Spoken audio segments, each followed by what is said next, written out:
Live. Good morning, everybody. For those of you who've attended before, you know my spiel, but for those of you who are new, just going to give it a minute or two to let the people who are joining filter in. So just give us a minute and you can just we could all sit here and look at each other awkwardly.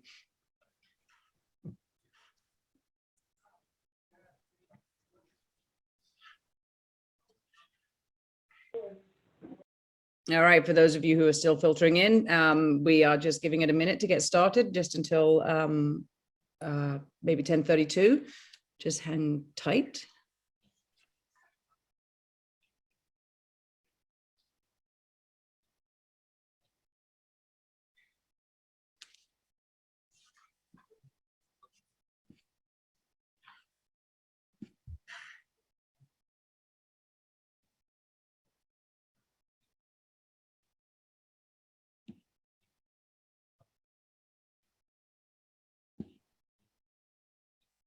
All right, it's 10:32, so I think we're going to get started. Good morning, everyone. It is Wednesday, March the 2nd, and we are on our SCORE Monmouth webinar, and today we're going to be talking about small business loan basics. We have with us Scott MacBean from M&T Bank. He is a Vice President and Branch Manager in West Long Branch. And we have Joe Imbriali, who is a VP and a Business Banking Relationship Manager for Monmouth and Ocean. As a side note, it's Joe's 30th anniversary with M&T Bank today, so congratulations to Joe for that. And Scott is also just applied to be a potentially new volunteer and mentor at Monmouth County, in addition to what he does with M&T. So thank you for that, Scott. We appreciate it, which gives me a good segue into my comments and talk about SCORE Monmouth, which I'll do very quickly. So we are SCORE Monmouth. We are the local chapter here in Monmouth County. We are all volunteers with the chapter, and we help small businesses, and we help mentor small businesses in Monmouth County, even though we are a national association powered by the SBA. We are always looking for new volunteers for our chapter, and we are also always looking for new clients. We always say we are the best kept secret in Monmouth County. So if you have small business owner friends or acquaintances, please share the word, because we are here to help. A little bit about the webinar. So Scott is going to be presenting today. We're going to take questions throughout the webinar. If you could please post them in the Q&A function, we'll measure that, and we'll pass those questions over to Scott and Joe as they come in. So just post them in the Q&A. Try not to use the chat function, because we struggle to monitor that as easily. It's much easier to make sure we can get to all your questions in the Q&A. The webinar is being recorded. It will be available on our YouTube channel within a week or two from today, as soon as we get a minute to upload it. And I think that is my housekeeping. So I'm going to hand over to you, Scott. And maybe I'll start with Joe. And maybe, Joe, you can just introduce yourself a little bit, and then you can hand over to Scott, who can introduce himself and then take over the presentation. That sounds like a great plan. Well, thank you very much for this opportunity, Claire, and thanks to Monmouth SCORE, who does a great job helping our small businesses here in Monmouth County. My name is Joe Imbriali. As Claire mentioned, today's my 30th anniversary for being with M&T Bank. Started out in New York City and Manhattan when we acquired a bank out here in New Jersey. Fortunately, live out here, was able to move out here and help the small businesses now in our local communities, which is great. It's a privilege to have worked for a bank for that long. You don't usually get this. So I'm honored to be here. I'm honored to try to help the small business community. And Claire, this is the first time I'm going to be on YouTube. This is outstanding. Maybe we can make a career of this. This is great. So Scott, you can take it away. We're here to answer all your questions. Thank you. Hey, thanks, Joe. I just want to reiterate, Joe's, comments, and I'm really excited to be here and to be able to speak to all of you today. When I first heard about Monmouth SCORE, I knew immediately I wanted to get involved, because a lot of people think of branch manager in a bank as someone who just kind of runs the operations of the bank, when in fact probably about 60% of my day is actually interacting with small business owners and out in the community and helping the communities.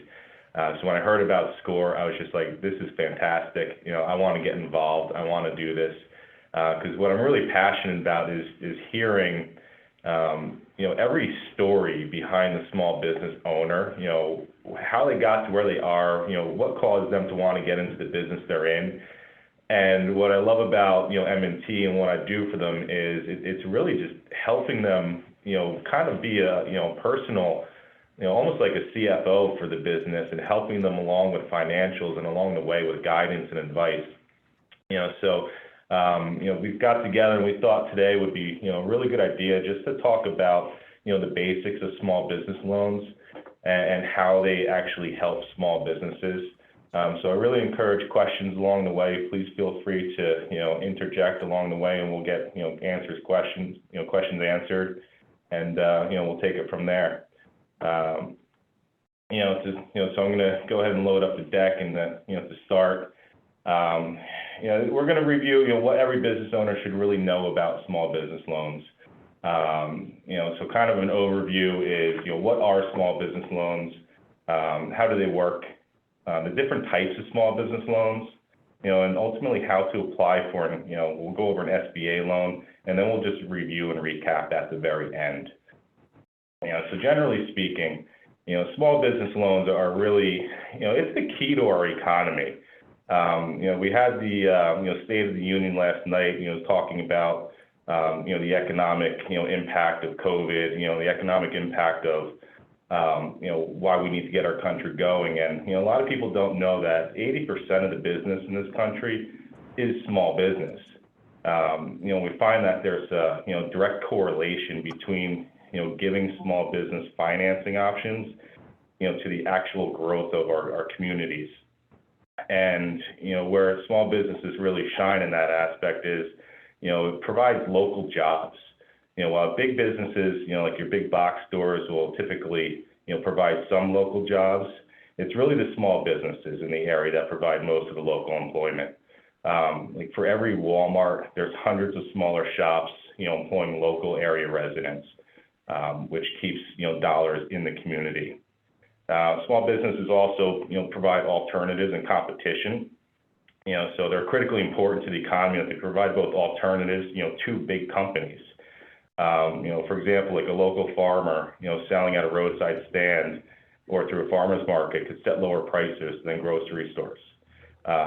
He doesn't have to pay to ship. It also provides local residents with different choices for their suppliers. It ensures that the money goes directly to the local economy.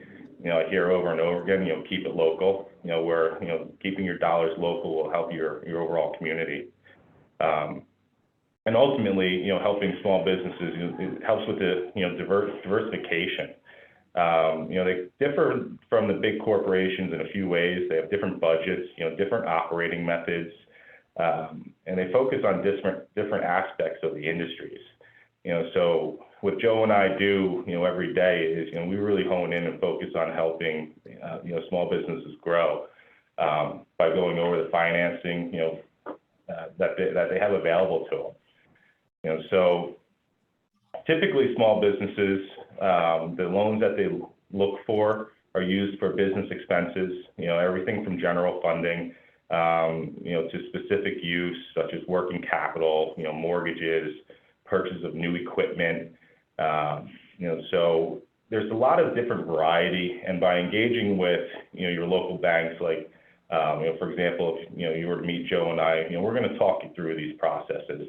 And so the different types of loans that you have available to you, there's term loans, there's lines of credits, and there's equipment loans. And really to kind of distinguish what these mean and how it could impact your business, for example, a term loan, these are typically used to finance projects, or business one-offs when you actually know the set cost. It offers like specific terms, repayment periods, so you know when it will end and how much the overall financing will cost. So some of the examples, that a small business would use this for, are real estate purchases, business expansions, if you're expanding into the place next door in a strip mall, or if you have existing debt that you want to refinance. It's when you actually know how much you need and you're going to know how much it's going to cost. To kind of put in perspective on the personal side, it kind of works like a personal loan, to where you go to a bank, you request, $15,000, and the bank is going to give you a schedule. These are your payments every month, and at the end of the loan, this is what it's going to cost. Almost like a car loan as well. You work through the finance, you got a car loan, they're going to show you, how much at the end of the loan it's going to cost you in total finance charges. The great thing about term loans is when it's going to end. Unlike business lines of credits, which when we talk about those are typically used more for short-term financing needs that businesses have. When a business runs into shortfall in cash flow, that can be repaid back when they get their accounts receivables or their payments from their customers. The difference is you only pay interest on a business line of credit on the balance for the time that it's outstanding. So something, what I mean by that is if you think about your personal credit cards, if you carry a balance, you pay and you go, you pay and you go, the interest is calculated on how much is currently outstanding at that time. That's very similar to how a business line of credit will work. Also, if you have a home equity line of credit for your home, similar to that as well, to where you have a set amount that you can borrow up to, and you only pay for what you use. That's the great thing about it, is you're not paying finance charges on the total amount. It really gives you the flexibility to help when your business runs into a short-term cash flow shortfall, such as to fund payroll gaps, to pay the rent.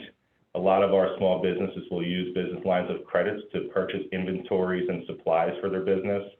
And then once those inventories sell and they get the income coming from that, they'll pay back the loan and they'll just use it as they need. They come and go.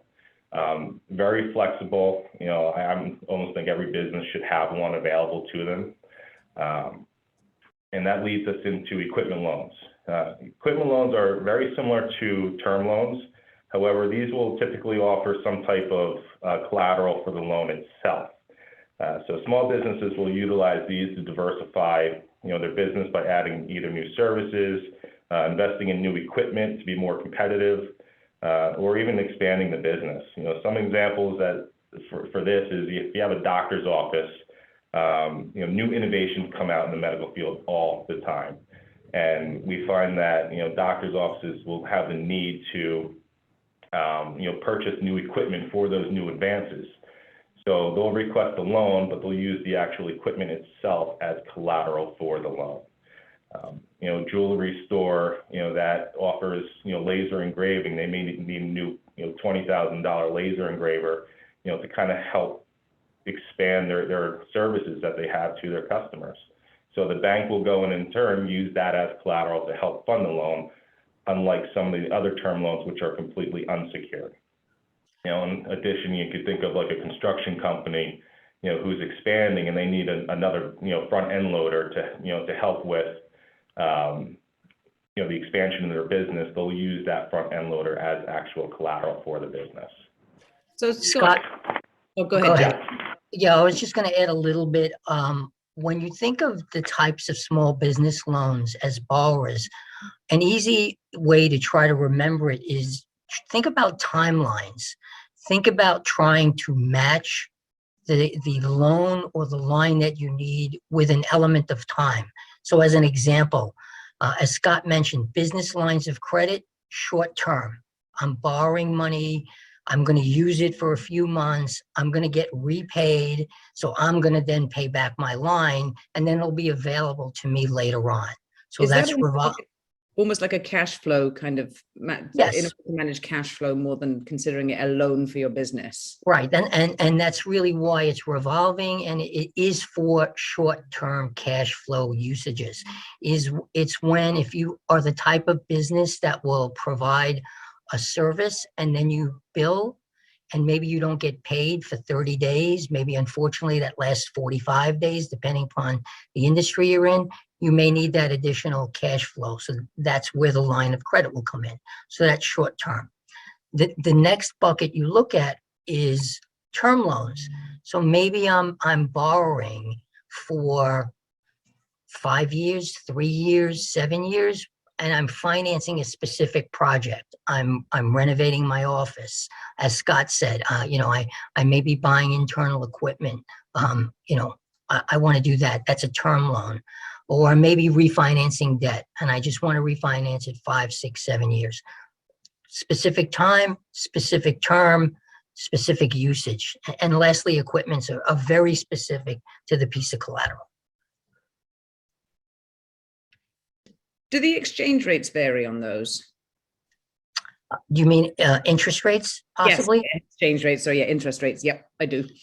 Yes, they will vary because interest rates usually are based on a multitude of factors, but the most common factors for interest rates are based on the strength of the borrower, the creditworthiness on a personal level of the borrower, and then the term of the loan, or the term. Well, a line doesn't have a term, but the term of the loan. Shorter terms, lower interest rates. Longer terms, a little bit higher interest rates. Okay. And then we have a question here, Scott. What is the line of credit limit? Example, what will the bank lend me a function of? My profitability or my top line? If you're going to cover that later in the slide, then we can get to it later. But if not, maybe that would help now. No, we can answer that now. Ultimately, we're going to talk about a little bit later about documentation and what you're going to need. However, the banks in general have a rule of thumb, to where we look at your gross sales, your gross revenues for the year, and we'll typically, look at anywhere from 10 to 12, depending on the strength, maybe even up to 15% of what those total sales and revenues or gross sales and revenues are for the year. Great, thank you. Any other questions for now, Claire? Nope, that's it for now. Okay. All right, so next thing I want to talk about is, you may have heard about the SBA, Small Business Administration. And I just want to take a moment to talk about what this actually is. So typically if you were to come to Joe or myself and you're looking for financing for your business, the bank's always going to typically, attempt to fund the small business, by themselves first. However, when a business is either, too new to where they don't have track records, they don't have, financials, or if like Joe was mentioning, the strength of the borrower, if the strength of the borrower quite isn't there, we have the ability to reach out to the SBA. And one of the things that's great about, M&T, where we're at, we're actually a top 5 lender for SBA, and we're one of the preferred lenders. What that means is we would not just send you off to the government. We have in-house SBA lenders who we work with on a daily basis. So it kind of just mitigates risk for the bank, to where the bank, instead of saying, here's a denial, sorry, we can't do the loan, the SBA actually comes in and helps us guarantee the loan, to where they just take on some of the risk. Nothing changes about really the type of loan it is, whether it's line of credit or whether it's a term loan. The SBA just takes on the risk to help guarantee it. And really, traditionally, it just means a little bit more paperwork. I mean, it's the government we're dealing with. So we try and, lend traditionally first. If not, we'll look at an SBA option for you. But our ultimate goal is to help the small businesses get the funding that they need. Just Scott, to mention that one misconception that lots of small businesses has is the fact that they believe the money is coming directly from the SBA, and that really is not the case. As that picture was before in Scott's previous slide. I don't know if you can go back to it, Scott. Can you go back one? If you see the diagram, that's what really happens. The applicant goes to the lending institution, the bank, or a third-party lending institution that might have a relationship with the SBA, and they're getting the money from that lending institution. As Scott clearly mentioned, the SBA comes in to reduce the risk to the lending institution in an effort to make those funds available to the businesses in the community where they would not be able to stand on their own alone. So please, if you have that misconception or understanding, hopefully this clears it up a little bit more. And the loan is funded through the institution. You're paying back the institution. The SBA is just there as another guarantor, basically.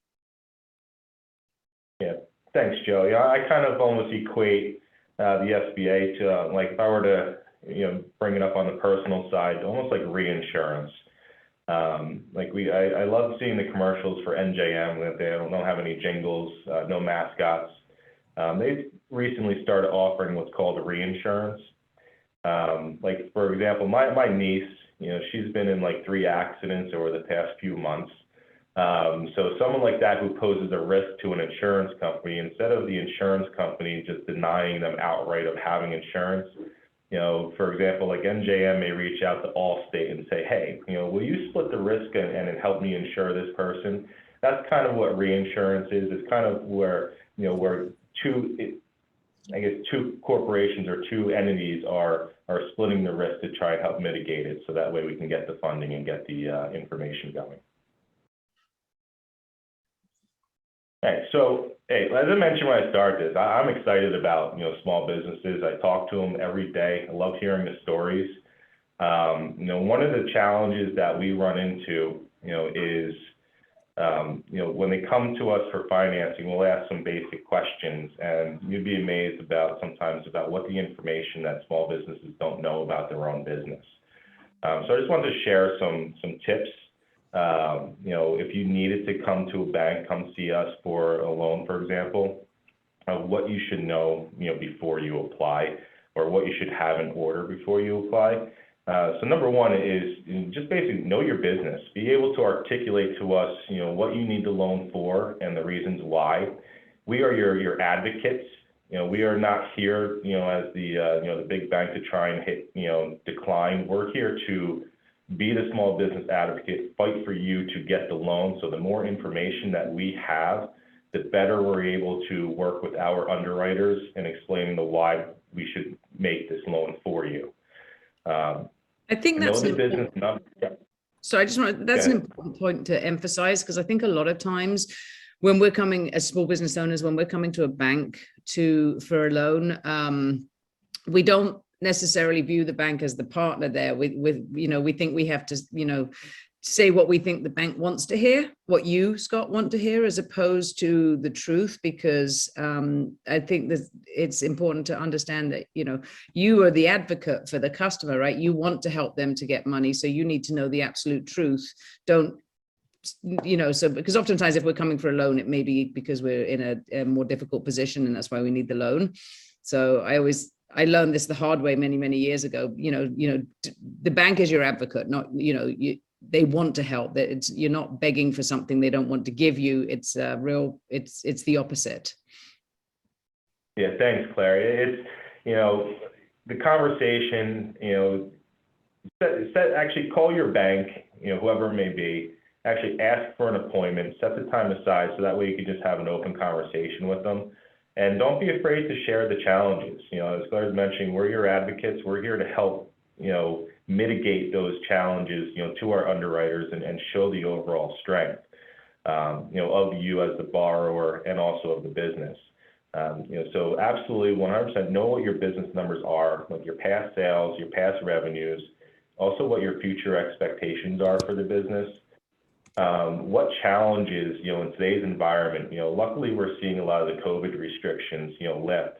No one saw that coming, but, we're human as a bank. We understand that things are going to come up, so it's how we work together to, try and make this whole package work for you.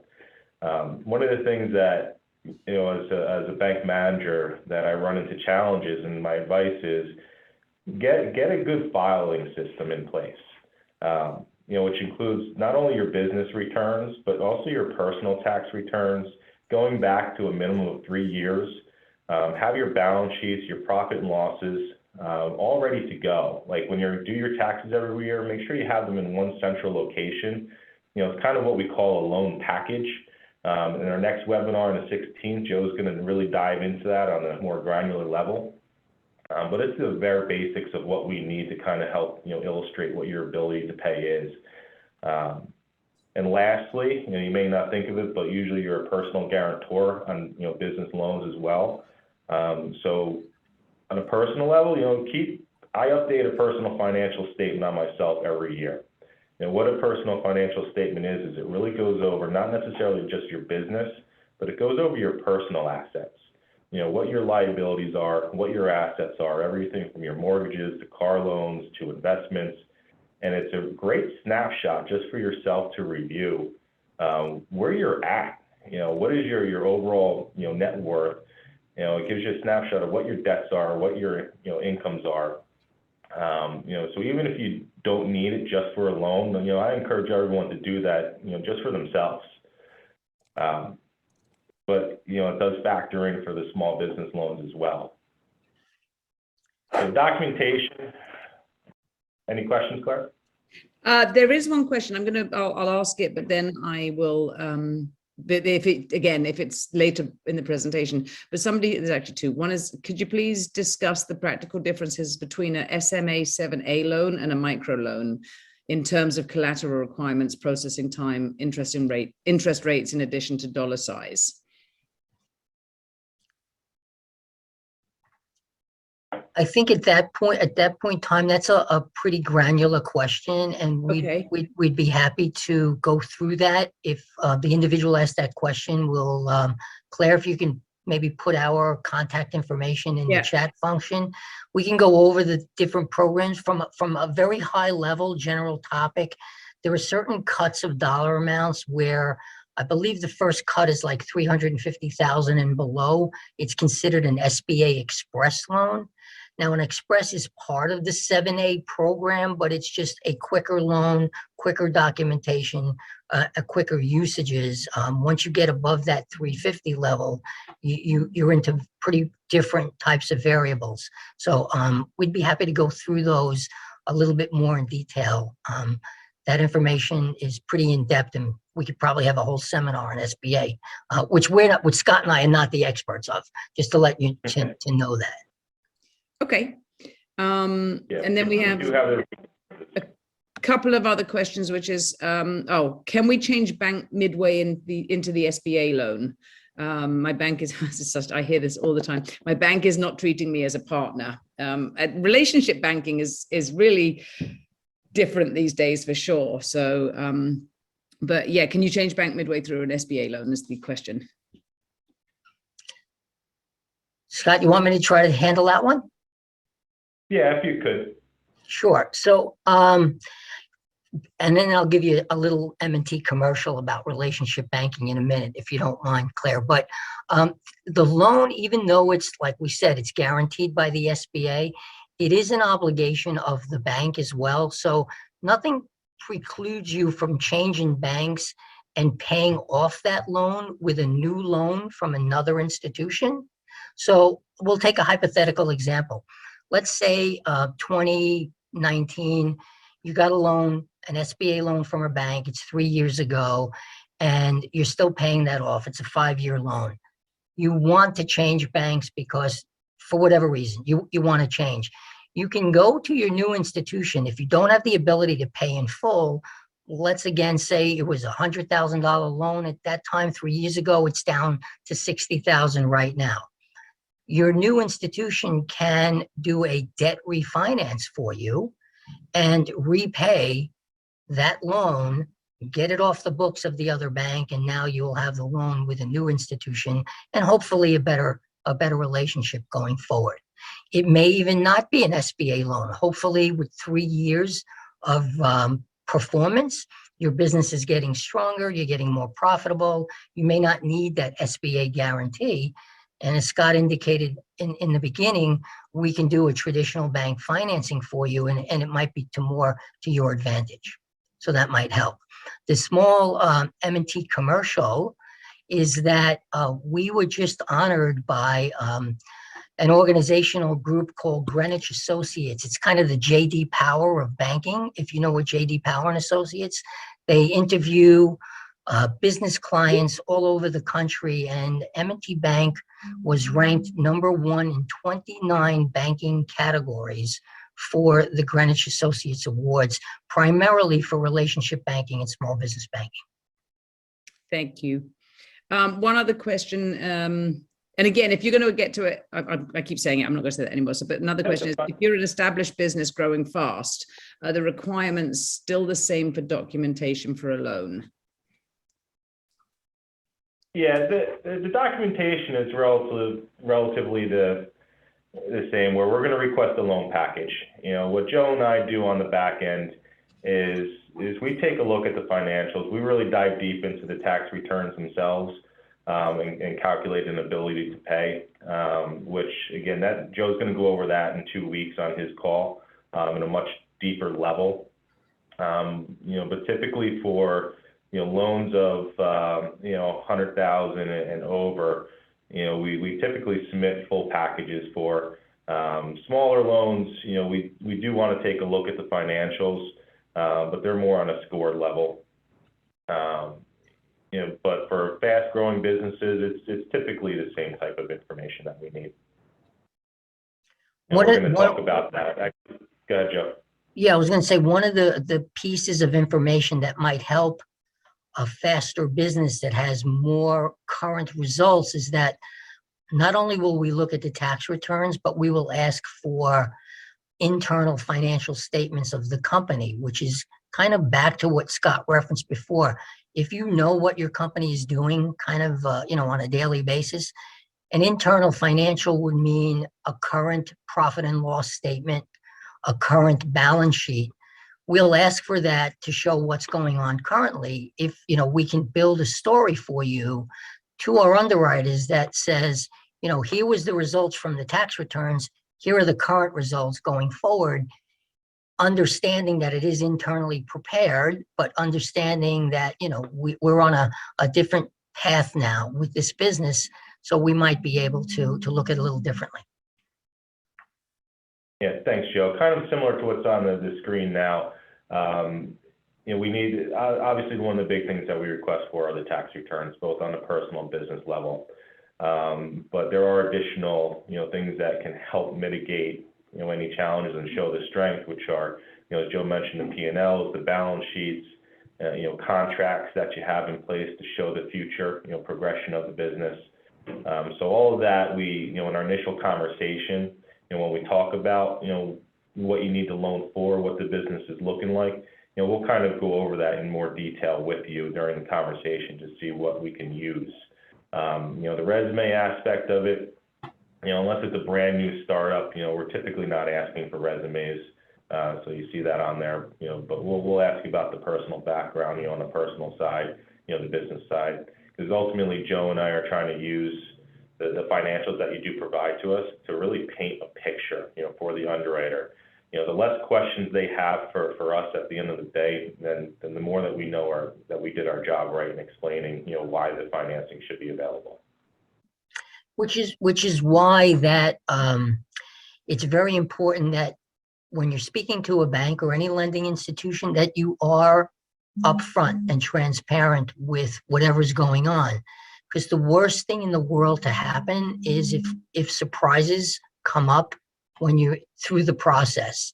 You know, if credit reports are pulled and your credit is not as good as you might have told us, or maybe you didn't tell us anything, and we find out later on down the road there's something going wrong.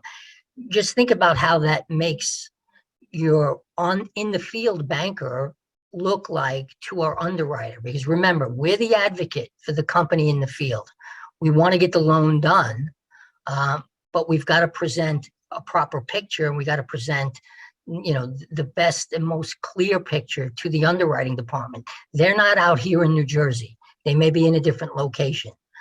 So we're here in New Jersey. We're telling them what we see, how we feel, and what is being told to us by the business. So that's the picture we're presenting. If it comes in later on that there's some changes, some different, we lose a little bit of credibility with those underwriters, and then they might not be as flexible as we might want them to be.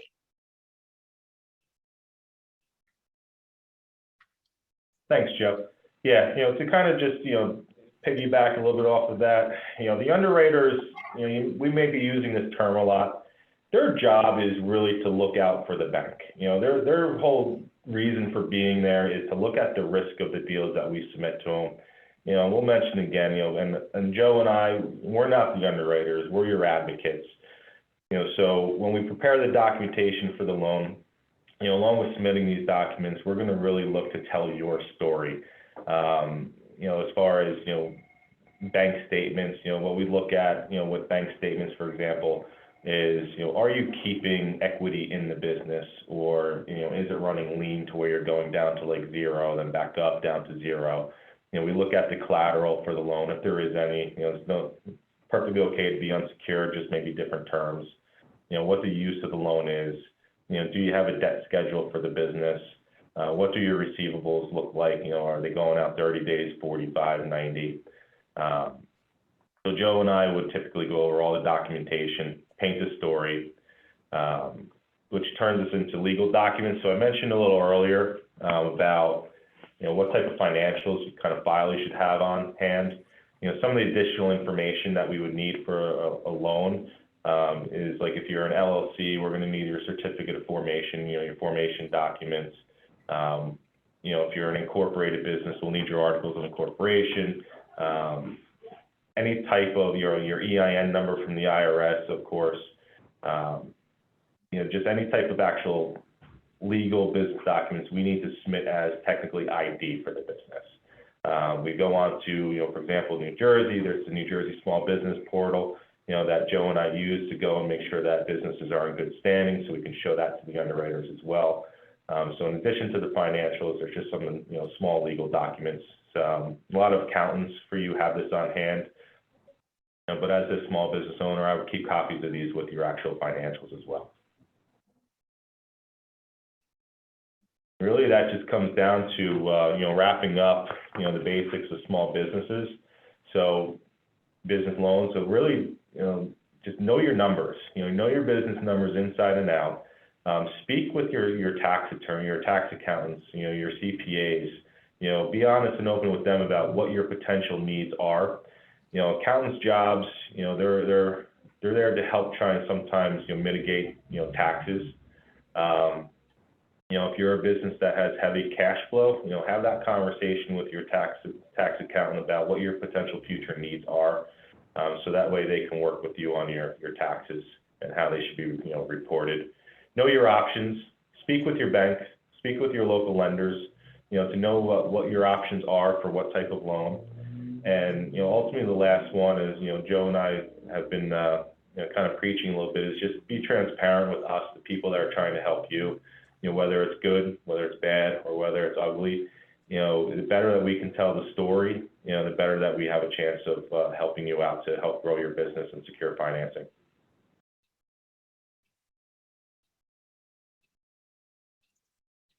Anything to add, Joe?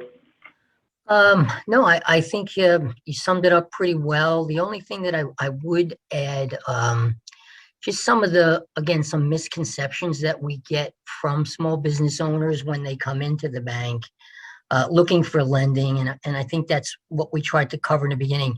Some people like to use, for instance, I want a line of credit for my business. So the first question that we'll ask someone is, well, what do you need the money for? Right? Because that's going to allow us to go back to the beginning part of the presentation that Scott had, what type of loan you want. You may think you need a line of credit, but if you're going out to buy a big piece of equipment, that's not really a line of credit. So that's why, speaking to the banker, letting them know a couple of very simple things. What do you need the money for? Right? What are you going to use it for? And then the second very important question that a banker will get from the numbers, but we really want to ask you is, how are you going to repay the loan? Right? How are you going to pay the bank back for this loan? Does the company show a profit? Because if you don't show a profit, how are you going to repay the loan? Think about it, as Scott made the analogy before, on the personal side, I want to borrow money for a home mortgage. So I go to my bank and they're asking me for all of my tax returns, my W-2 forms and things of that nature. They want to see I have enough income coming in to repay that home mortgage. It's the same thing with a bank loan on a business side. The loan is being made to the business. We want to see if the business can repay it. And then we also want to look at the strength of the borrower as well, from a personal perspective. Do you have good credit? Do you handle your personal affairs in a proper manner? Because you're going to handle your business affairs the same way you handle your personal affairs. So that's a very big criteria. And if you know that there's a little bit of an issue on a personal side in your credit or with your credit report, try to get that addressed before you make an application, before you go to a bank, because we're going to pull credit again, and you don't want to have that come up again to an issue. So if you can work on that ahead of time, that preparation will be very helpful for you. I would say that just from a user perspective, from a non-banker perspective, there is for anybody who owns a business, already for anybody who even doesn't own a business, monitor your credit every month, because things show up and you don't know. I use something called Credit Karma. It's free, and they just send you a report every month of things that are happening on your credit, so that you'll know, and you can be proactive about checking where your credit score is at, and checking that things that you just had no idea of aren't there, because it really does impact you in everything you do. Your personal credit really impacts anything you can do from a business perspective. So I would highly recommend that to anybody. Just keep an eye on your own personal credit, because things happen that you're completely unaware of until you try to go get financing for something. You're like, oh my God, I didn't know I had that. That blip on. You think you have good credit because you pay your bills on time every month, and then there's some blip on your credit report that you don't know about. So be proactive in it. That's just a sort of a tip that I've learned along the years. And the other thing that, and I'm curious what you think about this, Joe and Scott, is typically small businesses, they wait until they really need money to go for loans and lines of credit and things like that. And I believe there's possibly some wisdom in applying for a line of credit, or not necessarily a term loan with monthly payments, but perhaps a line of credit or a business line of credit or something like that, when you're in good solid position, and when you have positive cash flow, and when you have a good P&L, and as opposed to waiting till you're really up the creek and you're like, oh my God, I really need some cash flow to tide me over this, and then when things aren't so great, it's much harder to get borrowings. Is that a good sound business practice? Is that something banks look for, or what do you guys think? Yeah, I think to kind of answer that, Claire, is kind of like Joe was mentioning the Greenwich, relationship banking. Part of what I do with, my small business customers is I have regular meetings with them. Even if they don't need anything at the time, we're constantly talking about the future and preparing for that. There's as challenges come up, they'll give me a call and they'll say, hey, what do you think about, this? I have a shop, I'm really limited to how much income I can bring in with how big the place is. I'm thinking about expanding. Okay, let's put that into place. How many employees do you think you're going to be able to hire? How much is it going to cost you? Let's take a look at the financials to see what we can get. Does it fit? So we're in the relationship business. So it's not just, we're here for when you need us. We're here all along the way, to where we're constantly speaking and talking to our business customers, so that way that exact situation doesn't happen, to where now all of a sudden you don't have even if you have a current loan that's maxed out, you don't have any cash in the accounts, and then you come to us for a loan when we could have given you advice a few months ago to, because a line of credit for the business should really be used appropriately. It should be used, should be paid down, should be used, paid down. As a bank, when we look at the actual statement, we see that you were maxed out and you've never paid anything back to it. We could have had a discussion months ago about using it appropriately to pay it down and come back. So that way it looks a little bit better when the time comes that you're going to need an increase for that loan. So that's Claire, where. No, I'm sorry, Claire, you're very, very insightful. The question you asked in some of your comments was spot on. I don't know if you were following me around yesterday, because we had this situation arise yesterday. Without mentioning, of course, company names or any specifics, I'll give you a real life example. A new client came to the bank, so we couldn't do what Scott mentioned. We weren't proactively involved in managing that relationship because we didn't have it. But they were referred to us previous years, 19 and 20 were very good years for the company in terms of sales and in terms of profitability. But 2021 was not. They actually showed a loss in 2021. So to try to get funding for this company now, and based on their most current financials, even though 2019 and 2020 were okay, is going to be a really difficult and a really tough challenge to do. So for lines of credit, that should be used and that should be looked at any point in time, hopefully when you're strong and when you have the ability, to repay that with no problems. It's like the old question about, do you go out and get a home equity line when your roof is leaking, or do you want to make sure that roof is sound? Because if you need to get it when your roof is leaking, you're a little bit too late to the game to get it. Yeah, and I think that's a common sort of business unspoken thing, right? Unless you have a relationship with your banking manager, and when you have these conversations, you don't know that you need money till you need money, and then sometimes it's a little bit too late. So I always encourage people to talk to your accountants and talk to your banks about what possibilities you have, even when you're at the in the strongest cash position or the strongest financial position. It's really you forget then that you might not always be in that position. As businesses, and that's the purpose of the line too, because you really, as Scott said before, you're not paying for it unless you use the money. I mean, there's some administration fees, there might be an annual fee, whatever the case is, but you're not getting charged. If you have a $50,000 credit line, you're not being charged interest on that money until you start using it. So to have it available to you when the need is there, it's a prudent thing to do. Yep. And then we have a question here. Is the SBA willing to provide credit support to startup companies without any operating history? Like, would a bank like M&T extend credit to a startup without such support? So we have, to answer that question, we have done pure startups with no operating history, but there's some criteria that needs to be considered, right? And this is where our partners at SCORE come in. You have to create a really solid business plan. You have to do a lot of homework, and that plan, those projections, the analysis of what you're bringing to the marketplace, whether it's a product or service or so on, has to be pretty sound. So the bank will look at business projections in a plan for someone who's not operating. There also is the strength of the borrower as well. If you have some personal strength, that's going to enhance the reason why a bank will be able to lend to a startup, because the person has personal assets that are there and can be helpful.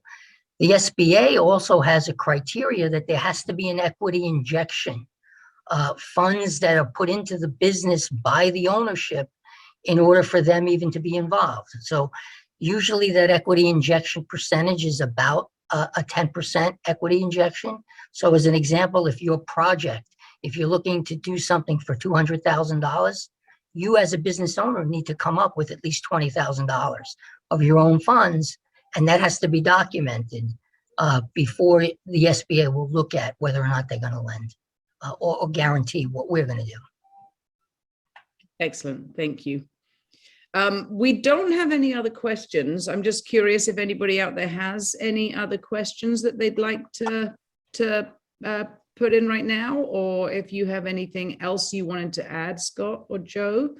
I think it's been great. It's been absolutely, really, it's really helpful, I think, to know what options are out there, what banks can provide, because oftentimes that gets lost in the sauce. Oftentimes you don't think about how your bank can partner with you and how your bank can work with you and help you. We often think of banks as a commodity, a place to put our money and write checks from. So I think that's great. And hang on, another couple of questions have come in. So Stan, so contact info for Scott and Joe. What I'll do after this webinar is we'll send out perhaps an email to everyone. Do you have your contact info on the slides anywhere, Scott? No, there's not on the actual slide. All right, so I'll send out an email to everybody who attended after this with both Scott and Joe's contact info, if that's okay, guys. Mhm. Great. And then another question is, would you approve a BLOC for a second business LLC after the first one is approved?